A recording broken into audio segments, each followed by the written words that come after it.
Thought leaders, are you ready to revolutionize your workplace culture and boost employee well-being?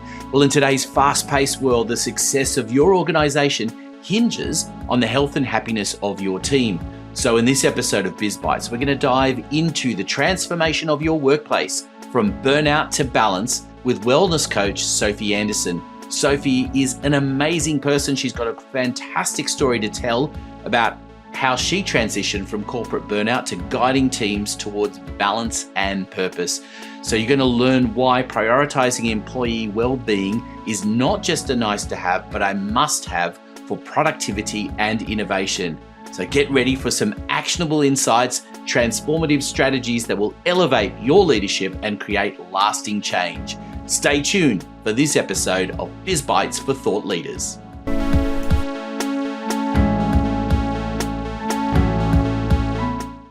Well, hello everyone and welcome to another episode of Biz Bites. And we're going to get into a fascinating discussion, I think, today about people particularly and the impact of people in our business and the impact on ourselves. We have with us today, Sophie. Very warm welcome to you. Thank you so much. Thanks for having me. Now, Sophie, I've only got to know you very briefly from a discussion we had, and it made me think straight away, we've got to get you on the podcast. So why don't you introduce yourself to our audience? Thank you so much. I'm a workplace wellness coach. I'm based in Cairns, but I'm originally from Quebec. So I'm French Canadian, moved to Australia as a backpacker and basically never left. So this is me in short. I worked in the corporate sector for 25 years, so my whole career, if you do the maths. And I have been working for big organizations that have the employee assistance program. I had beautiful managers, but I was never satisfied with what they were providing me, and I was always waiting for them to make my life better. And I was looking at other jobs. And then eventually, long story short, I got a coach and she helped me make changes in my personal life. So I realized that all the things I wanted work to help me with, I could do it myself. So I was bored. I found hobbies. I was unhealthy. I started, I quit drinking. I started eating better, started doing yoga. I was really overwhelmed and anxious. And back then I was seeing a therapist, and seeing a coach help me not only understand that I was anxious, but what to do about it. So ultimately it changed my whole life. I became such a better employee, and I decided to bring that back to the workplace. So I went back to school. I got accredited and certified as a life coach. And now I'm coming back through the back door of the corporate world to coach people. I love it. I think it's so much more powerful when you've got a lived experience that makes you responsive to what you want to do. I mean, people talk a lot about finding a purpose and things, and I think it happens through lived experience, doesn't it? Absolutely. And when you see something that really works, and I see it from a lot of people in my network as well, they're like, I've got to bring this to the world. And the coaching as a term is not new, but it's used as a buzzword, unfortunately. And coaching is used to describe training, to describe mentoring, and even some managers will say that they're coaching their staff, but they're telling them what to do. So the space that I want to be is between training and therapy, where we help people understand who they are and how to change their habits and their behaviors. And then we help them have the tools to actually take control and act on what they control and let go of the rest. So I definitely want to come back to some of these tools and things and talk through that. But I'm really fascinated by what you've just said about that blend between the two different areas, because you're right, coaching can sometimes have a bad rap because people have got this image of what a coach is in their mind, and that can be a good or a bad thing. But it's typically not really what the reality is when you get in with people. And there are so many different types of coaches these days as well. So it's become more of an umbrella idea rather than necessarily what's specific. So, but tell me about working that tightrope between those two different elements. There's a lot of different roles that people will think when you do workplace well-being as well. I'll start with the role as a coach. And this is something I describe to my clients as well. I'm not a therapist. I don't go in the past and try to really, label all the problems that you have. In fact, I see you as resourceful and already, you don't need to be fixed. You just need to get out of your own way, essentially, and stop. We hope you're enjoying listening to the Biz Bites podcast. Have you ever thought about having your own podcast, one for your business, where your brilliance is exposed to the rest of the world? Well, come talk to us at Podcasts Done For You. That's what we're all about. We even offer a service where I'll anchor the program for you. So all you have to do is show up for a conversation. But don't worry about that. We will do everything to design a program that suits you, from the strategy right through to publishing and, of course, helping you share it. So come talk to us, podcastdoneforyou.com.au, details in the show notes below. Now, back to Biz Bites. You don't need to be fixed. You just need to get out of your own way, essentially, and stop, rip off those labels is what I often tell people when they're saying, oh, but that's just the way I am. And I look at them and I do this and they know it. They're like, oh, I got to rip off the label. So I'm not a therapist. I don't go into labeling people. I just want to quickly say, though, that I've had a therapist for years and it's very valuable, and EAPs are valuable. But beyond that, there's coaching. And also, I'm not a mentor. So I'm not going to tell you what worked really well for me. And what my sister-in-law did was she was in the same situation as you, and that worked really well for her. I don't go there either. I don't train people to become healthier, and I don't tell them what to do, essentially. So it's that beautiful place where I help people just identify what they want. And even if I ask you, Anthony, what do you want in life? It's a huge question. Absolutely. It's a massive question, isn't it? To truly ponder. You can give the straightforward one-word response and say happiness, but that's pretty shallow in many respects. And but it's a difficult question, and it really cuts into an emotional state if you truly want to answer it, doesn't it? It does. And for a lot of people, it's an uncomfortable place because they say, what do you mean what I want? I'm just getting by. I'm just doing what I have to do.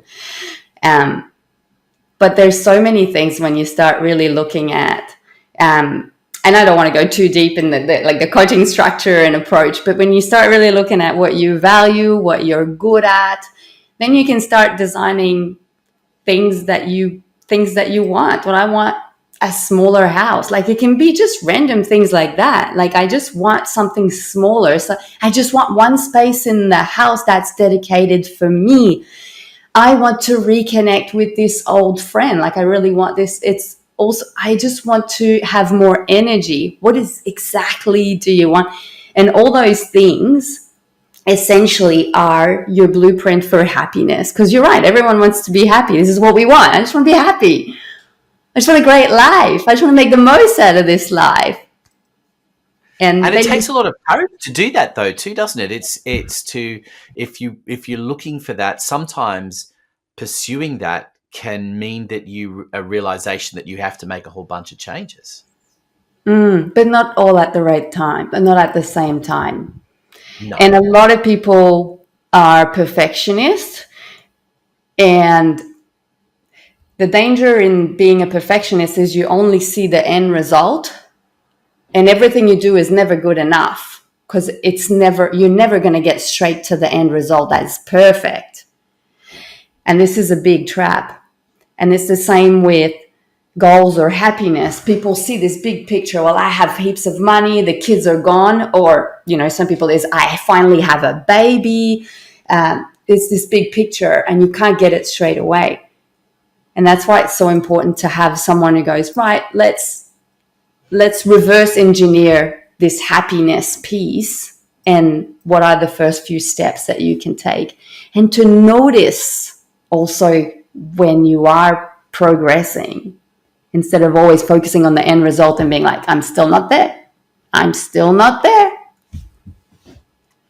It's amazing what you say there, that whole focus on the end result. I mean, we have that most businesses would have that all the time, because people come to you, whatever product or service that you're selling, and they're focused on the end result. What am I going to get at the end? And they forget about the journey and the fact that, there's so many variables that come into the equation. Why get focused on that? I used to do a lot of websites in my business. We still do a few, but the most common question that people ask at the beginning is how long will it take? And then they're imagining their big, beautiful website at the end of it, and they're going, okay, and if I say, I can pick a number, and anyone that's ever built any websites will know, you'll say to them 3 months, and they go, oh, that's quite a long time. And I go, I'm telling you 3 months, it's going to take 6 to 9 months. Like, what? I'm going, because it's going to take you that long to do the things that you need to do and all of the changes that you need to make. But the journey that happens along the way, when you start writing content and realizing changes that you want to make in the business or the way you want to speak, all of those things are part of the journey. So being focused on what the end result is of the website is actually a mistake. There's more to think about. But it's hard to get that across to people, because people come with very much a focus on, it's a bit like, it's not quite the same as walking into a shop and saying, I want that, and just walking out with that particular object, because most of us aren't selling those kinds of things to people. And so it is really hard for people to have that focus, because we're trained so much for that instant gratification, that getting them to focus on the journey and not the end result, that must be a difficult thing to constantly combat in what you do. Yes and no. I think there's a parallel, but it's very different when I work, because I work with people one-on-one and I work with organizations, and organizations are very focused on the return on investment in terms of dollars, productivity, engagement.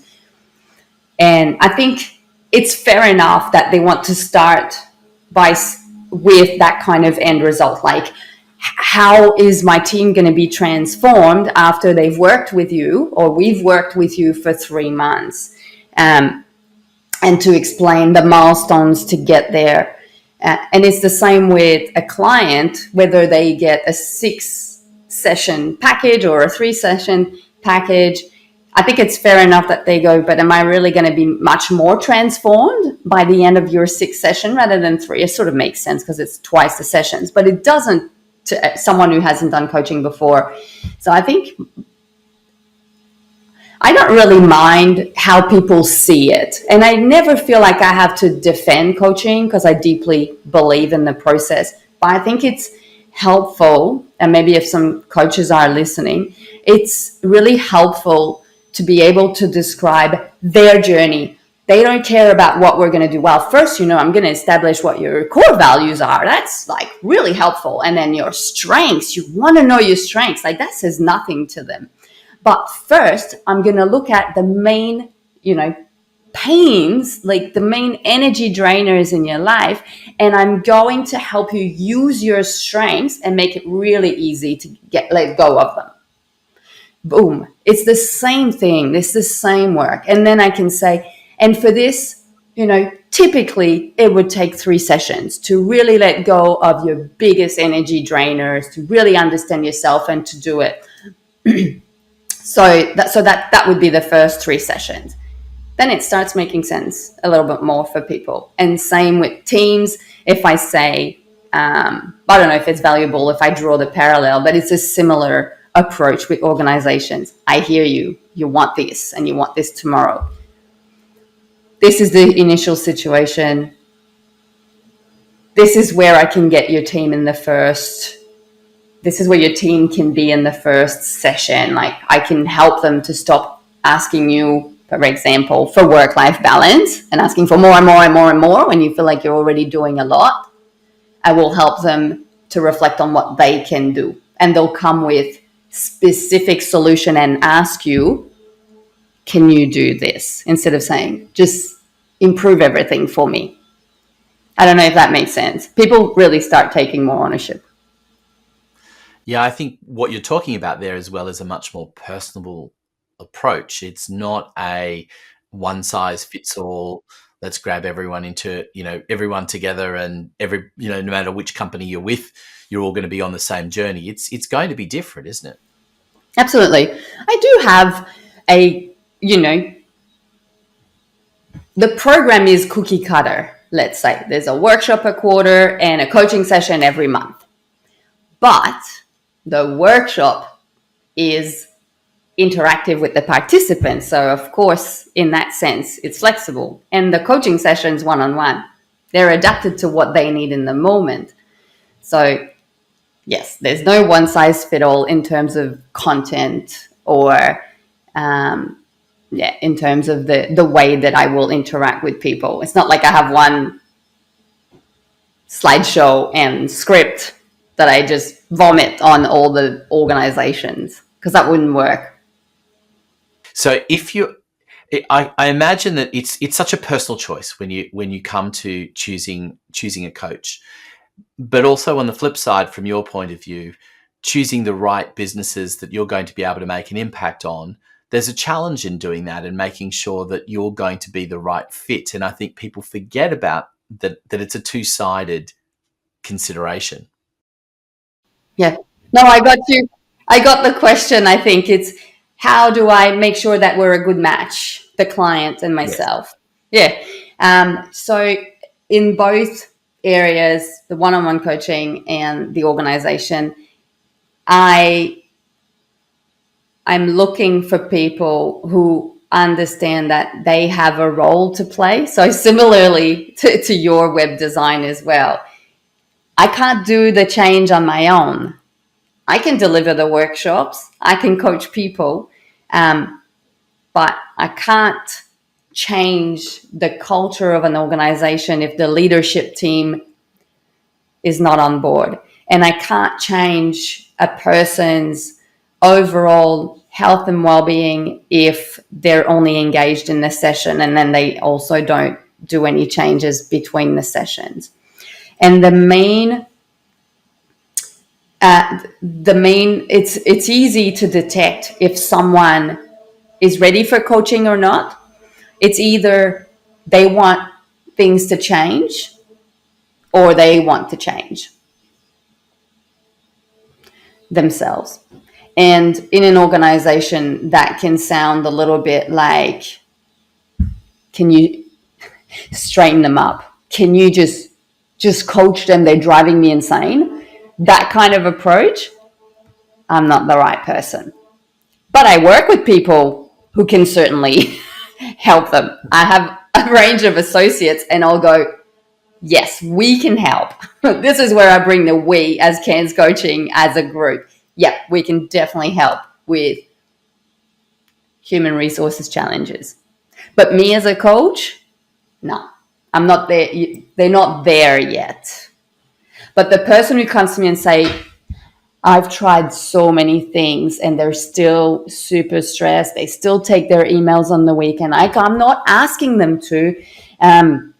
And I organize events. They don't participate. Everyone's just so tired. It feels like it's December already. That's a business owner recently. She said, it's got that vibe. And I don't know if you've observed it. I've observed it in myself sometimes in people. It feels like Christmas break didn't do the trick this time. It's like people are already tired. It's like end of Q1. What? Hang on. No, it's Christmas next month, isn't it? It's the end of the year. I'm done. So these kind of people who are really aware of their team's energy and they genuinely want to help them and they know that they need to help themselves. Like they've done a lot, but now they realize that it's time for the employees to look after themselves, but they do it from maybe more of a heartfelt place. then they're the clients who will benefit a lot from coaching. How important is it for you to be standing out in your approach? Because it is quite a different approach, I think, to most people that are in your space. I'm not afraid of not being liked by everyone. I know this to be true. I coach CEOs, I've coached business owners, and the way you treat yourself and the goals you set for yourself in your personal life, your habits, the way you start your day, the last thing you do before you go to sleep, all of this has an impact on your workplace. And if people think that only the leadership team needs to be developed and it's all about training and therapy, they will not agree with me, and that's okay. But I like to say, and it's going to sound pretentious, but I know what I'm talking about. It really works. People start looking after themselves. People start having healthier habits, and they discover why they want to have so much control on everything. Why aren't they able to delegate? Why aren't they able to relax? And then they can make the changes.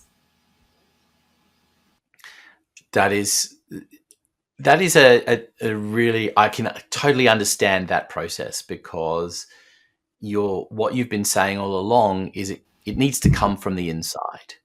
That it's not just you're not creating a structure. This is not a regimented exercise program where you come in and say, right, if you do these exercises 3 times a day, 7 days a week, you're going to get these muscles, and that's the end of it, because everybody's different. Absolutely. And I was watching a webinar by a highly regarded HR firm in Australia, and they talk a lot about engagement, and they were talking about performance.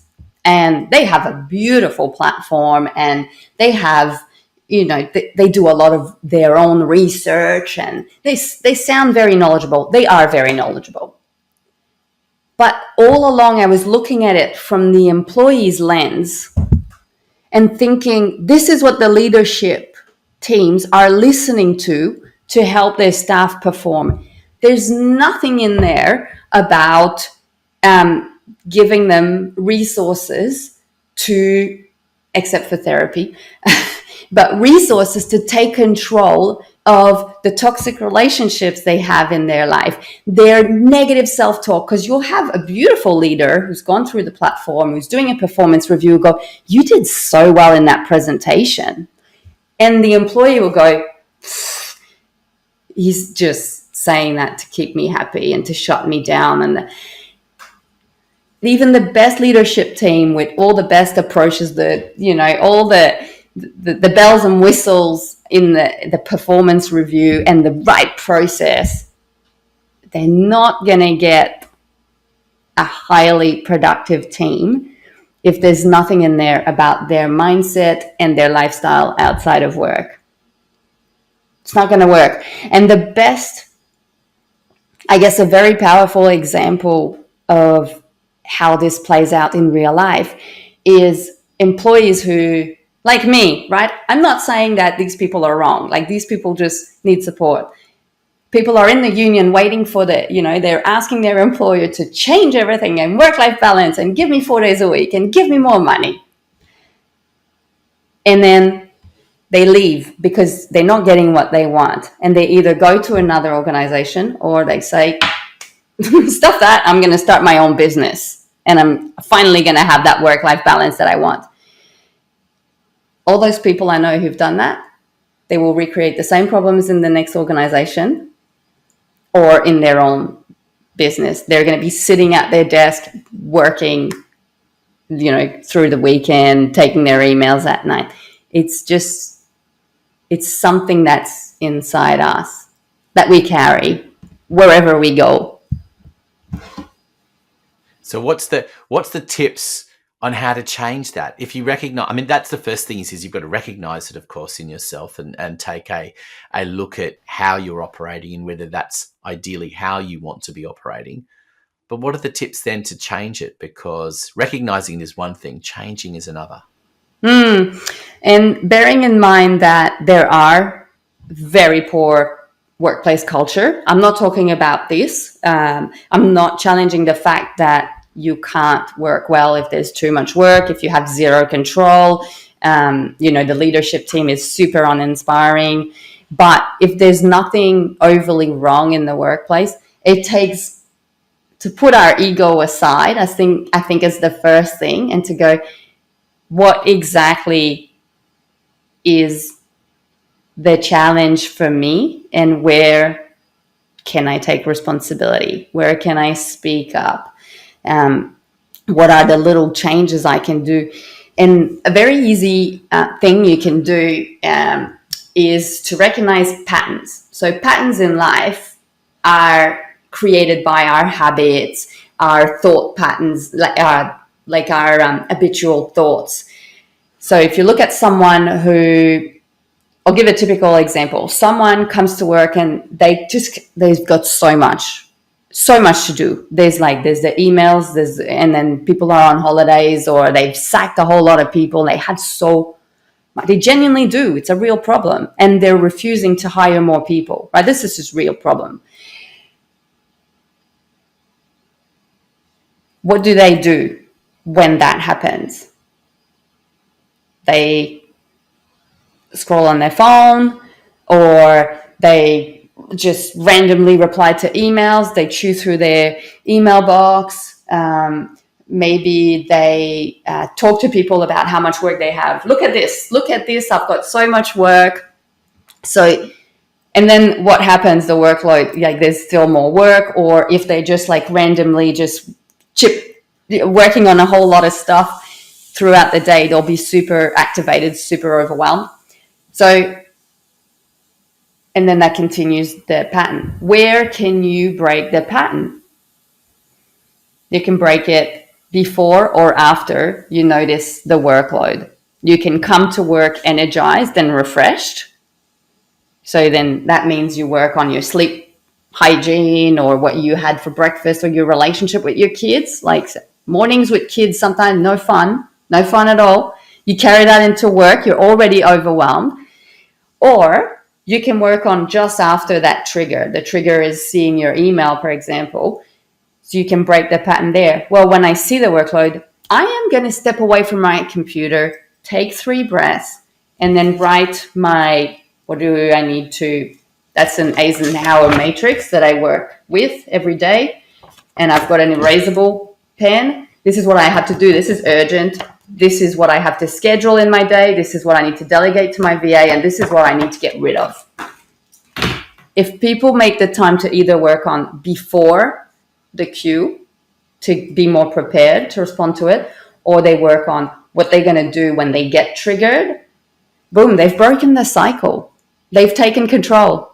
You just have to recognize where it starts. Where does the cycle start? That is so powerful, that simple idea. And it is a simple idea. It's committing to that. That's probably the first step. But if you can, I can absolutely see how that is, because we all have triggers, don't we? We all have little things that set us off.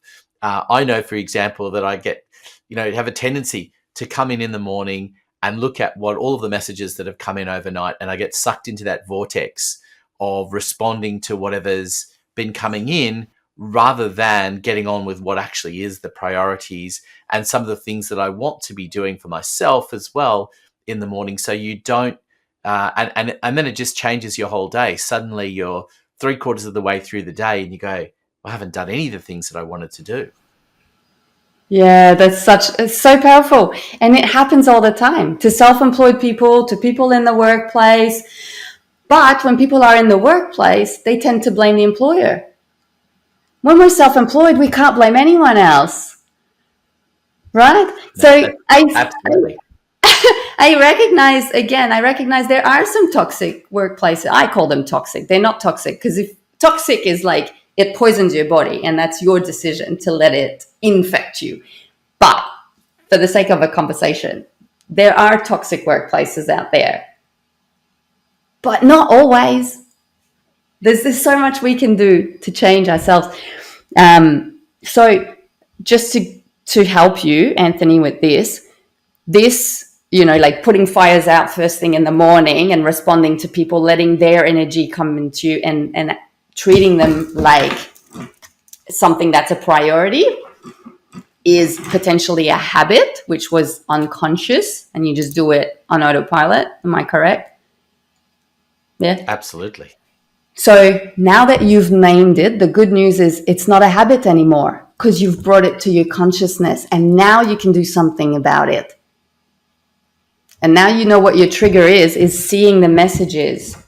So you can act on not seeing the messages. You can act on the before, or you can act on what you're going to do once you've seen them. I'm going to plan an hour at 11 or 12 once I've cleared high value work.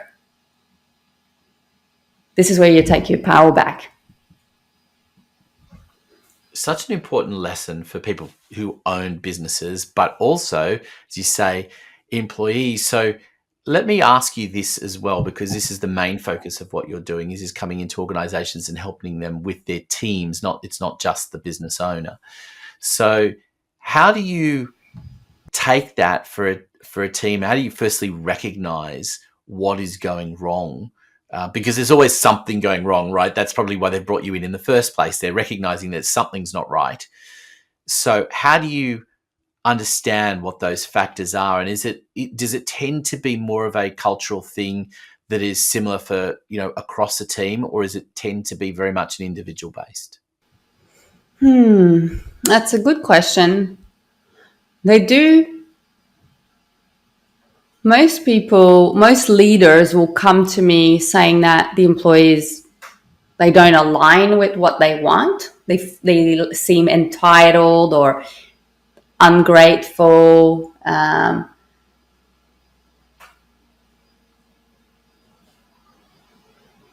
trying to recognize trends in the people that came to me.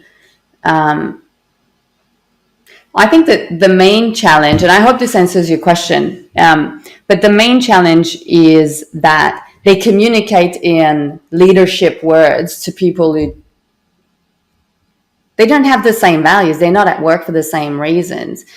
They will get their paycheck in most instances, whether they work hard or they don't. So I think the problem is the clash in values and making people understand why they go to work, because most people go to work for the paycheck, to have something to do. So I think that the challenge is for everyone. I'm not sure if I can answer your question clearly, to be honest, but I think that the main clash that I see is the priorities for the leadership team and the priorities for the staff. And then obviously they don't feel like they're heard on both ways. And leadership team is waiting for the employees to do their part, and the employees, and I say that because this is how people see it often. There's the leadership and there's the employees. And really what I do is I bring them on the same level. This is what we need. This is what we're here for. And this is what we need. And this is what we're here for. Does that make sense? Does that help? Absolutely. It's such a challenging thing, isn't it? Because as you say, many people are showing up to work. It's not that they don't enjoy what they do, but at the end of the day, their commitment is to making sure they're getting a paycheck at the end of it. And they, most people recognize that they can always get another job somewhere else. So how much are they actually committed to what they're doing? And I think many people work on the basis that it's always about money as well, but it's not always about money either, is it? There are other factors that people want for themselves. Whilst money is nice, it's not the answer to everything. as they say, money doesn't necessarily make you happy. No, and the best proof of that is that people are terrified of retirement, because what am I going to do with my time? And that demonstrates that people don't know how to use their time. They don't know what they value. They don't know how to have fun. Like, it's less and less a thing to just enjoy our life. It's just we're on autopilot, and this is what I have to do and I should be doing. And we're missing the point. We can embed things that we like in work, and beyond work, then we still have those other aspects to look at as well and to prioritize. Yeah, it's and I want to come to that tricky terminology, and I say this because I know when I've used it in the past in posts that you get a whole lot of people that say it's not the right terminology, but I'm going to use it because you've used it. Work-life balance. Ooh. And the reason I say it's controversial is that a lot of people say, well, it's not about balancing things, and that's the wrong way of looking at it. And so let's put all of that aside and just say, how do you find what you need to bring from your personal life into your work life, and how do you find the right amount to put into each? Because there is a crossover between the two, no matter what you do. 100%. And I actually, one of my presentations and workshops is called Life Balance. And this is how I start. I'm like, this work-life balance thing doesn't work, but you can call it whatever you want. The idea of balance is the idea that I feel like I am giving energy to a number of areas in my life. And this can be done outside of work, and it can be done at work as well, with simple things like going for a walk on your lunch break, or bringing food that you like to work, or calling when you have that midday slump, calling a friend. You can bring those other aspects. And when I'm talking about life balance, I'm talking about something that's very coachy. It's the wheel of life. And the wheel of life has several aspects that you can improve in your life. And these are all aspects that can be improved at home and at work as well. So we're talking environment. So simple things. Is your desk super messy? And that adds to the overwhelm of, I've got so much to do, look at this pile of crap. Then this is one aspect that you can improve, and it's part of life balance. It's just realizing that the small steps matter. Taking control. You absolutely nailed one of the most important aspects that I say that this show is all about. It's the small steps. That's what, this whole podcast has been about, talking to thought leaders like yourself and being able to implement the little 1%ers, those little things that make a difference, that accumulate over a period of time and make a huge difference to the way you're doing it. And so that way that you think about things, I think, is so important. And because it goes back to what we were talking about earlier. If you come in thinking just about the big outcome, then it's just too hard. It's too overwhelming. It's the little things that you can achieve along the way that are going to make the big difference. 100%. And for your listeners, if they're business owners, potentially looking at, making more money, but also finding life balance in their life, and they're responsible for it. Most of them, right? They don't have an employer. Their employer is their clients. I'm happy to share the Wheel of Life exercise, and they can start to actually design and implement those small steps, one segment of their life at a time. I'm happy to share that with them. Fantastic, and I certainly welcome all the listeners to jump on and do that. We'll make sure we've got a way of sharing that through the show notes. I appreciate that. We're nearly running out of time, but I wanted to ask you also about a terminology that you use, health and well-being at work and home. And what does that actually mean? Because people often just think health, that just means going and doing a few exercises and eating vegetables. But when you start saying health and well-being at home and work, you go, well, what does that actually mean? Absolutely. And thanks for asking the question. It's funny because I've actually drafted a post about this, like the language we use. So health is multidimensional. Your health is what people call holistic. So there's the physical health, mental health, social health, spiritual health, environmental health. These are all the ways to improve your overall health, essentially. Then well-being is your level of life satisfaction, your fulfillment. Some people call it happiness. Happiness comes and goes, though. It's quite quick. It's like, oh, that was fun. That was a fun thing. And these are moments that are really important to grasp. But well-being is that place of I feel fulfilled. I feel like I'm in the right place at the right time. And what I like to say with well-being is you wake up and you're excited about your day. And when you go to sleep, you're happy with the day you've had. This is well-being. And then I also talk about wellness. Like, I'm a wellness coach, and wellness is all the proactive steps that people take to improve their health and their well-being. So how do I take control to improve this? And it's in the simplest steps. Again, it's all surrounded by self-care, which is another buzzword, isn't it? But self-care is just knowing who you are and then honoring what you want, who you are, what you need through daily actions, through wellness, essentially. So much more that we could explore there, and I know perhaps we'll do it another time. I've got two final questions I wanted to ask you. And the first one is going back to the beginning, because I'm fascinated by this, because you've made a massive leap in your life to be going from to growing up in another country to moving, like, you can't move much further away than between Canada and Australia, right? It's a long trip.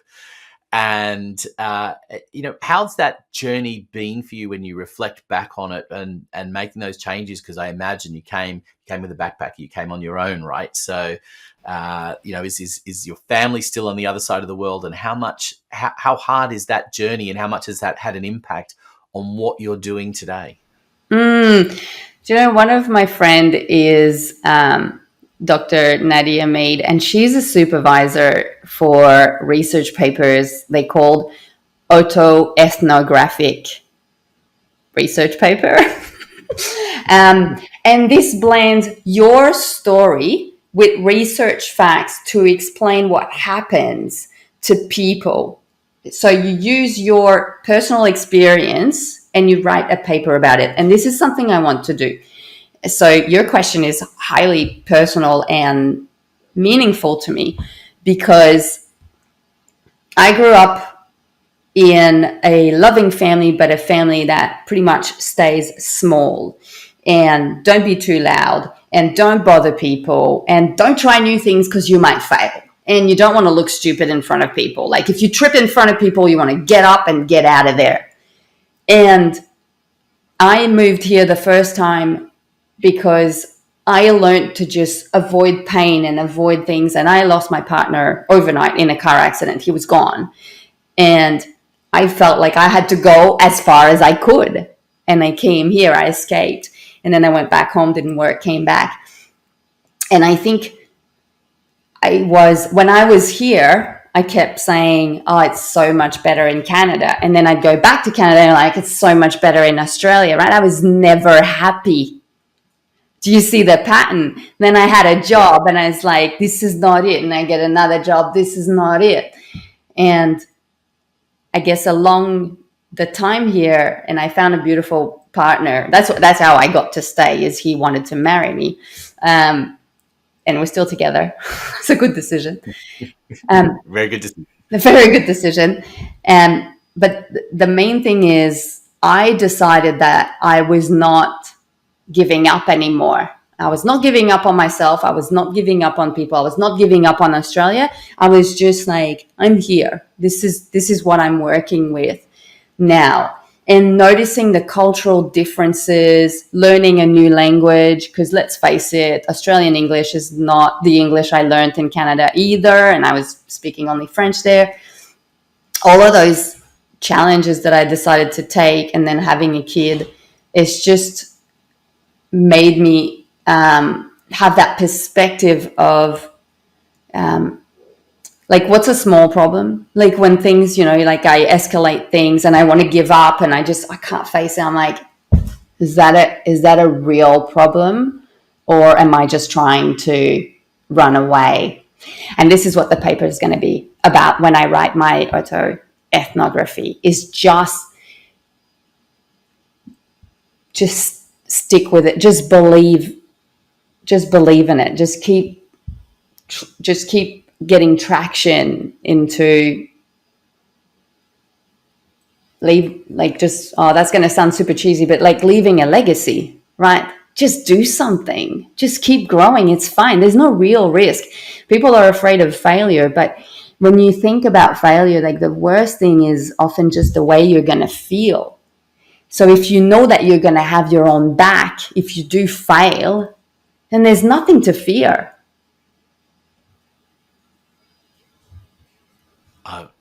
That is so powerful. And I can't wait to read the paper. So I'm looking forward to hearing about it when it's done, and we'll share it with the audience as well when that happens. One final question, and I feel like, wow, we could just sit and talk about that for another couple of hours as well. But one final question I always like to ask my guests is, what's the aha moment that people have when they come to work with you that they perhaps didn't realize they were going to have?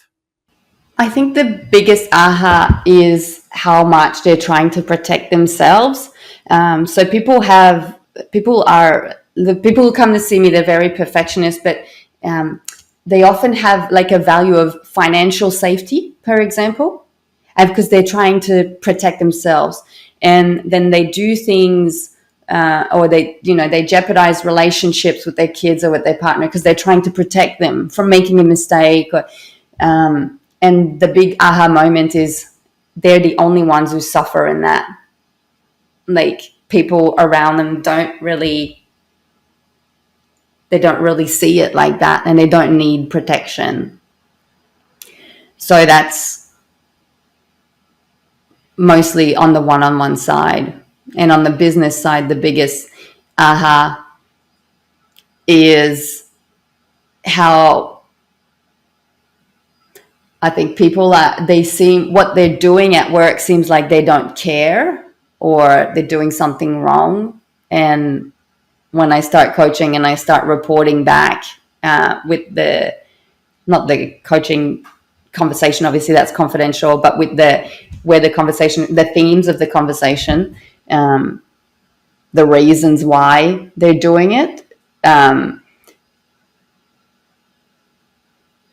is again for self-protection. Ultimately, people are just trying to stay safe. They feel like the world is very overwhelming, but they're shooting themselves in the foot. That is, so many powerful moments in this discussion. I've thoroughly enjoyed it, and I hope the listeners have as well, because there's a lot of amazing insights and simple things that I think you've given us that to think about, and how we can do, and the approach and your own journey, I think, adds to that value as well, and people can understand how you've come to do what you do. And I want to thank you so much for being a part of the Biz Bites program, and a reminder to everyone, of course, we'll include lots of details in the show notes of how to get in touch and some of the things that we've talked about. But thank you for sharing so openly with everything. Thank you. Thank you for your time and for inviting me. And to everyone listening in, thank you again. And of course, stay tuned for the next episode of Biz Bites. A reminder to subscribe and never miss a thing. Hey, thanks for listening to Biz Bites. We hope you enjoyed the program. Don't forget to hit subscribe so you never miss an episode. Biz Bites is proudly brought to you by Podcasts Done For You, the service where we will deliver a podcast for you and expose your brilliance to the world. Contact us today for more information. Details in the show notes. We look forward to your company next time on Biz Bites.